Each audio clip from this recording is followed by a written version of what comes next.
بسم الله الرحمن الرحيم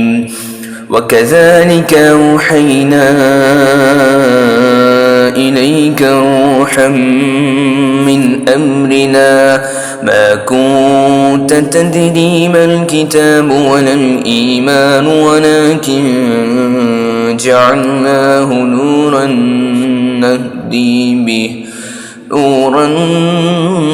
نهدي به من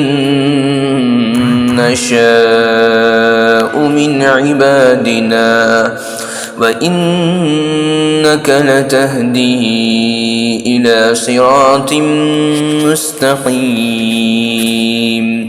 صراط الله الذي له ما في السماوات وما في الأرض ألا إلى الله تسير الأمور